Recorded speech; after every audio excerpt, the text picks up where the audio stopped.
On this week's The Local Buy, Al visits an urban beekeeper and lends a hand with the honey harvest, as long as his bee suit keeps the stingers at bay.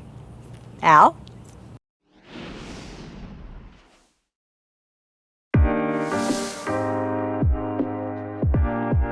Over 25% of crops worldwide owe their pollination to honeybees, making it one of the most important insects in the world. And their honey production means their role in the food network cannot be overstated. But Kairi Dukes and the John Newman Honeybee Company aren't only harvesting honey.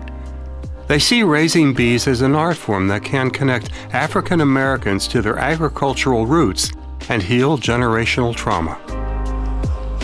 Beekeeping in general has a real artistry about it. The more people can be around them, sort of like in more comfortable settings, the more they can learn to appreciate the beauty of them. They vibrate, they do little dances and stuff. It gives people sort of like a more whimsical look at nature. I wanted to learn more about the ethos behind the John Newman Honeybee Company, so I came out here and got all suited up.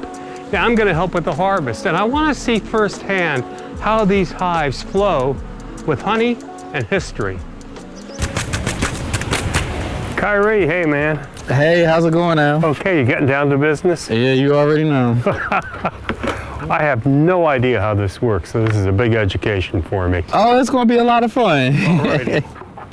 The first step in getting into the hive is to remove the outer and inner caps, and right away you can see the busy colony hard at work. This is one hive number 9 in my records. One of my favorites, but I don't know, they have a bit of a personality. Once the frame is lifted, all the bees need to be removed by carefully brushing them away.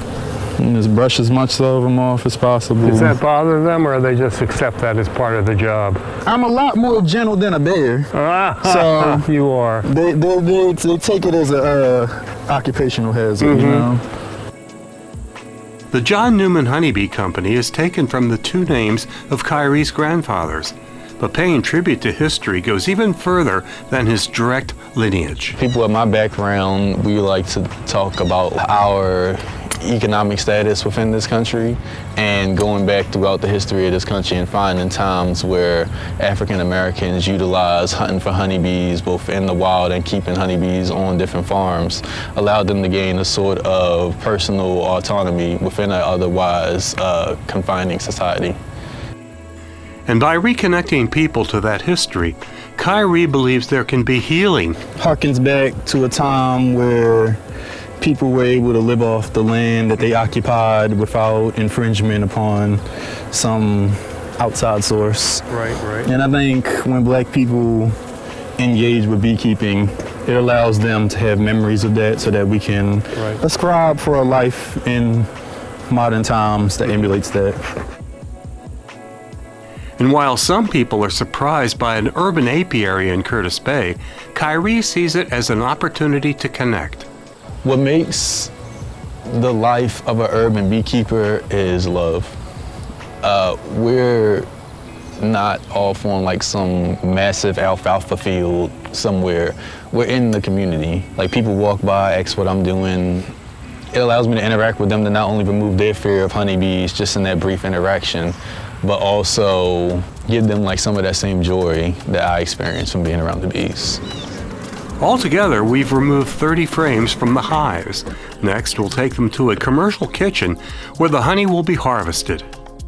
Kairi, I have no idea how the honey gets from here into a little jar where it looks so pure and clean and everything. Yeah, it's a pretty straightforward process. Is that right? Yep, you know, we just have to uncap it, spin it in the spinner, and then we release it down to the bucket when the spinner's full, and then we jar it up and That's it? Yeah, simplest recipe you ever dealt with. So here, have you ever cut a bagel like with your hand? Sure, like of course. This? Yeah. Okay. So it's basically like that. You want to keep the blade as flat as you can, and It's sticky. Oh yeah, everything will be sticky. And you just come, in a smooth saw motion right against it.